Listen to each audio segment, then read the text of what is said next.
Was really good. We back with the Boxing Clinic and more. Y'all know what it is. Your boy CJ Goodfella. Be on the lookout tonight. As soon as the Showtime cards start, we're gonna do a live chat. No footage. No footage. No footage. I'm gonna say that again. Live chat. Live scoring. We're gonna chop it up for the whole card. So y'all get ready. It's gonna be a long ride, and afterwards we do the whole prediction video. It might go live tomorrow on it again or after the fight.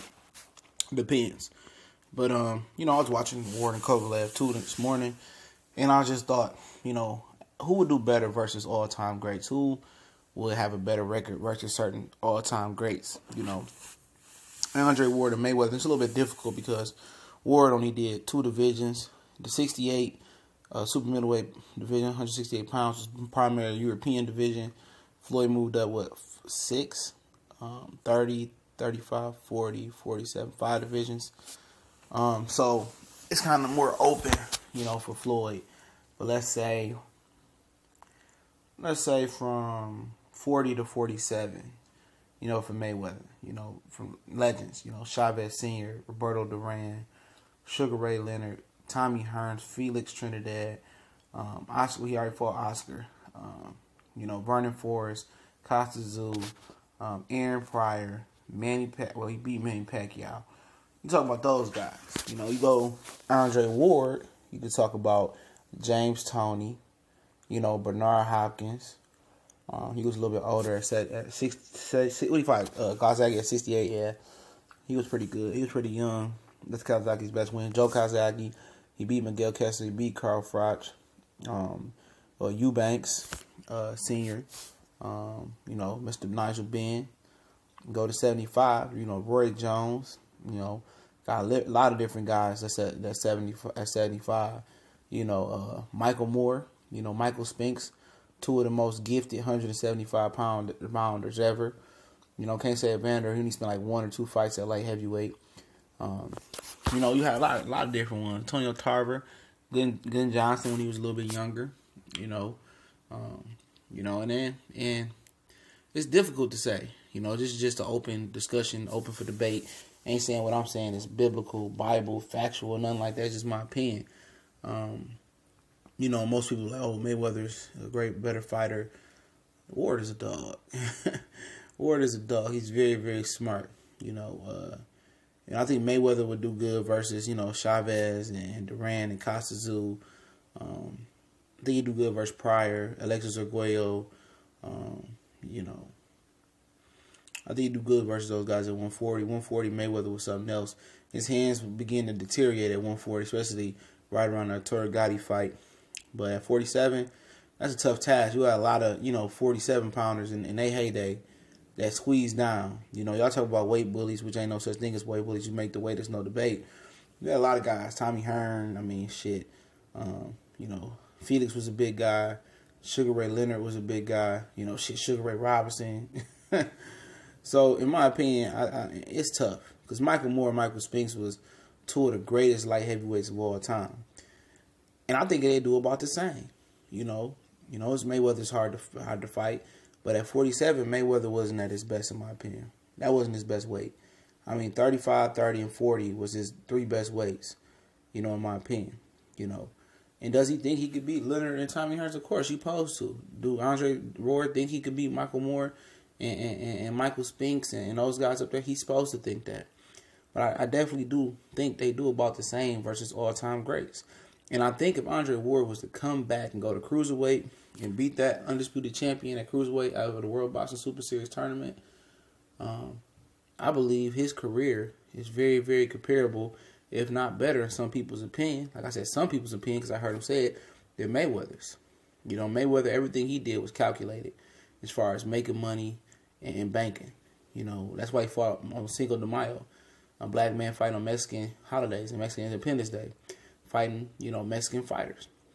And sometimes, Argentina and Madonna. But you're talking about Andre Ward, a guy who took a couple years off because of promotional issues. He had the Evan Rodriguez fight in there and came back and took the challenge deep in his career when he could have been basically say, I'm entitled to certain things because what I did at 168 pounds. And went and signed a contract 2 or 3 fights before he had to and beat the shit out of Kovalev. a guy that people was touting as a pound for pound type of guy. He dominated him. And that late in his career, I don't think Mayweather had that fire in his eyes. You know, I'm not saying as far as age, I mean, what point in the career they was in as far as, you know, Ward was established. You know, Mayweather, when he got established after the Oscar fight, he felt that, you know, it was just basically a money move. Everything was a money move. Ward, I think it was for pride, for his career, for his legacy, because Ward wasn't making money and never will make money like Mayweather did.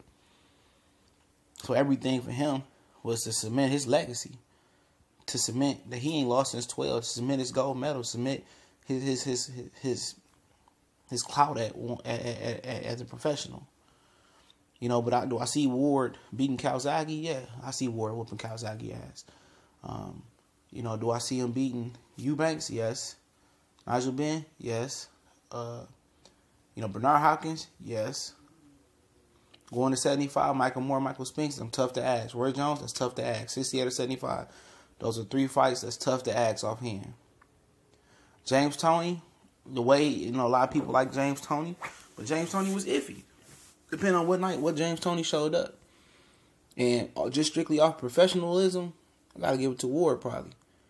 You know, James Toney at 68 and 75, so he should have just started fighting as a heavyweight off rip. You know, he played college football. He said he was like 200-something pounds playing college football. Then he came back to the pros and squeezed down to 160, 168, 175. Said he wasn't himself. You know, for Mayweather, I see him beating Chavez. I can see him beating Duran. I can see him beating Costa Zoo. I can see him probably beating Pryor. I can see him beating Felix Trinidad. I really can. A lot of people probably wouldn't agree. I can see him beating him. But when you get to Tommy and Ray Leonard, I don't know. I really don't know.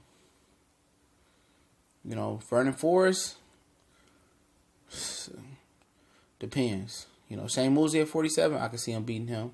Because he could have fought him at 35 and Shane went up to fight Oscar. You know, it's just my opinion on that. You know, but it's all hypothetical, man. It's really all hypothetical. It's how you feel, you know. And I think Andre Ward, if his career ended today, which is already over and he doesn't come back, I think his career will be the most underrated, probably, you know, forgotten career in the shuffle of boxing. He was that good. He just didn't have the personality and the bagging as far as management and promotion and the power behind him like Mayweather did. Mayweather played the role perfectly. And that's a part of being a star in boxing. Mayweather, reinvented, whatever you want to say, how to market the black fighter. He changed the game. And that's what he's trying to usher in and show a lot of these young fighters how to do it, but they don't want to listen. The Broners don't listen. The Tank don't want to listen.